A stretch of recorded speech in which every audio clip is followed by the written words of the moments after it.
ஒரு நாள் செம்ம லவ் மூல்ல ஏதாச்சும் அவகிட்ட கவிதை சொல்லலாம் இல்லை அவகிட்ட பாடி காட்டலான்னு ஆசையாக வந்து எக்ஸ்பிரஸ் பண்ணும்போது ஏதாச்சும் மொக்க பண்ணி அதை கெடுத்துருவா. அவன் மேலே செம்ம கோவம் வந்து அவளை செம்மையாக திட்டணும், அவகிட்ட பேசவே கூடாது அப்படின்னு இருக்கும்போது ஒரு சின்ன ஸ்மைலில் மயக்கி அவகிட்ட பேச வச்சிருவா. அவள் கையை பிடிச்சிக்கிட்டு நடந்து போனால் போதும்னு தோணும். ஆனால் அவளை தூக்க வச்சு என் முதுகு பெண்டை கயிட்டுருவா. என்னென்னமோ சாப்பிடணுன்னு நிறைய ஆர்டர் பண்ணிடுவா. ஆனால் அவள் எதுவுமே சாப்பிடாம கடைசியில் என் தலையில கட்டிடுவா.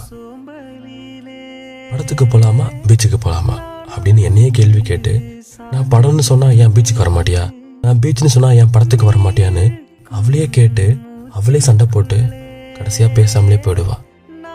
சரி, அவன் மட்டும் தான் பண்ணுவாளா, நம்மளும் பண்ணுவோன்னு சொல்லிட்டு ஏதாச்சும் சும்மா சின்ன விஷயத்துக்கு வெறுப்பேற்றுற மாதிரி சண்டை போட்டா அதை ஊதி பெருசாகிடுவா.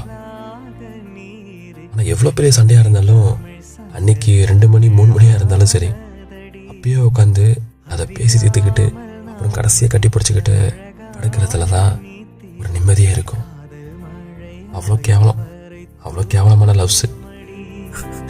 என்னை மறந்தாலும் உன்னை மறவாது நெஞ்சோடு நான்